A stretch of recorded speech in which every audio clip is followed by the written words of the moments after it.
কর্মব্যস্ত জীবনের দম দেওয়া ঘড়ির কাঁটা থামিয়ে মুক্ত বাতাসের পিছু নিয়ে হারিয়েছি এক অন্য রাজ্যে, যেখানকার ভৌগোলিক বৈচিত্র্যে অস্বাভাবিকভাবেই ঐশ্বরিক উপস্থিতি দৃশ্যমান। এই অলৌকিক রহস্যময় রাজ্যে যুগ যুগ ধরে এভাবেই প্রকৃতির মধ্যে ঐশ্বরিক ইতিহাস স্পষ্ট অনুভব করার সুযোগ মেলে।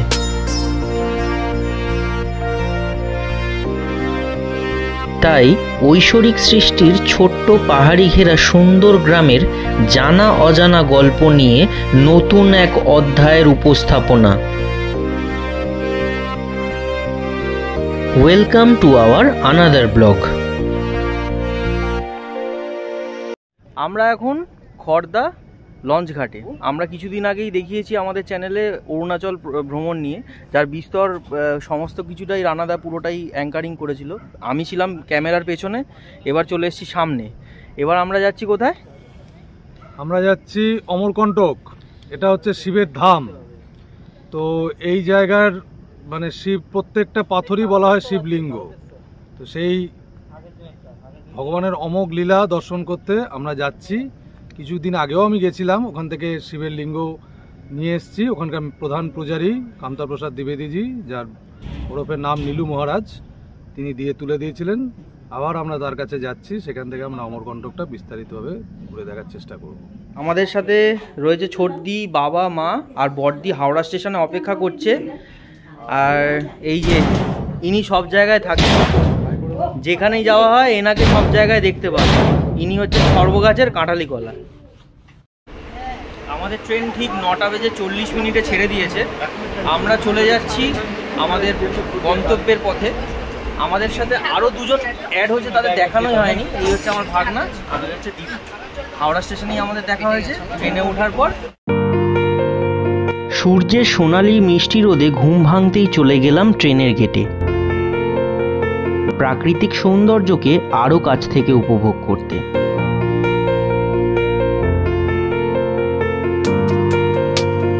পাহাড়ি রাস্তা ধরে আমরা শেষমেশ পৌঁছালাম আমাদের গন্তব্যের আরও কাছাকাছি অমরকণ্টকের নিকটবর্তী স্টেশন পেন্দ্রা রোড।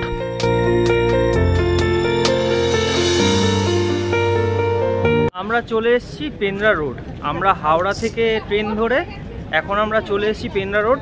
জার্নিটা ভীষণ রোমাঞ্চকর ছিল, তার ভিডিও ভীষণ করেছি, আপনারা দেখতেই পাবেন। স্টেশনের বাইরে অনেক গাড়ি দাঁড়িয়ে থাকে, সেখানে দাম দর করে আপনারা পৌঁছে যেতে পারেন অমরকণ্টকে।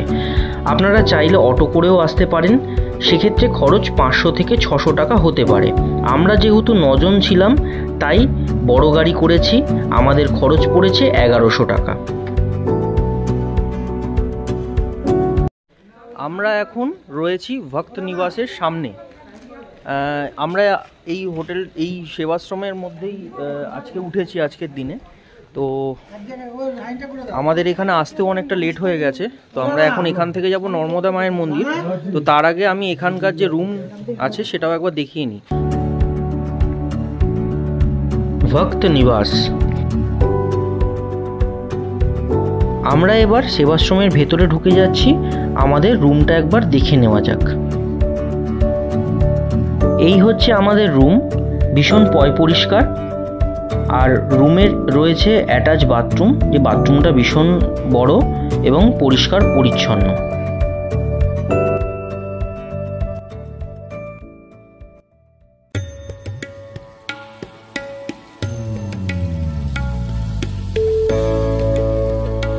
চলে এসেছি এবার নর্মদা মায়ের মন্দিরের সামনে।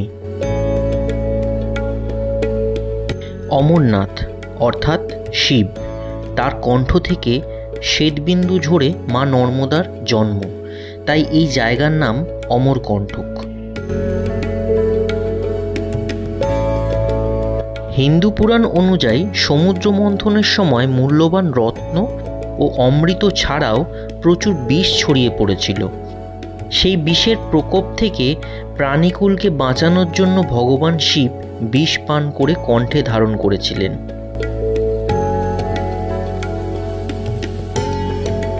তথাপি সেই বিষ তার শরীরে ছড়িয়ে পড়তে থাকে, ফলত তিনি এদিক ওদিক ঘুরতে থাকেন সেই জ্বালা নিবারণের জন্য।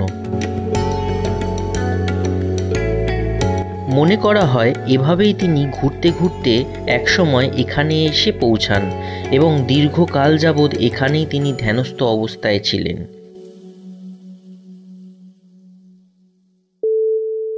সেই সময় তার মাথা এবং কণ্ঠ থেকে এক শ্বেত বিন্দু পড়ে তৈরি হয় এক সুন্দরী কন্যা, যিনি মা নর্মদা।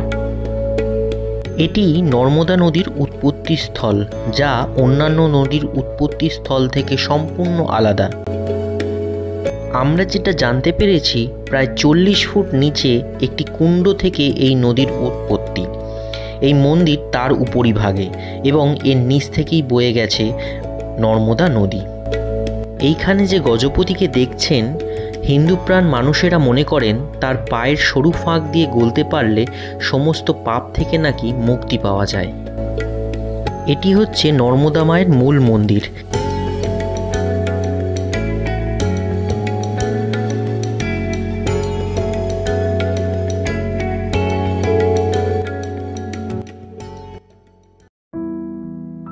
এমনটা শোনা যায় ভগবান শিব মা নর্মদাকে আশীর্বাদ করেছিলেন তিনি শিবলিঙ্গ হয়ে তার কোলে ভেসে বেড়াবেন।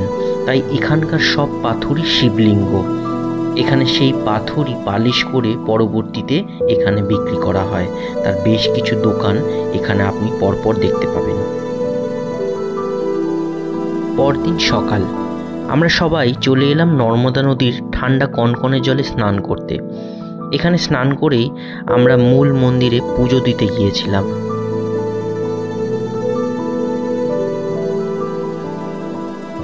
এখানে নর্মদা মন্দির ছাড়াও এই মন্দির চত্বরে রয়েছে শিব, অন্নপূর্ণা, গুরু গোরক্ষনাথ, বজরংবলী ও রাম সীতার মন্দির।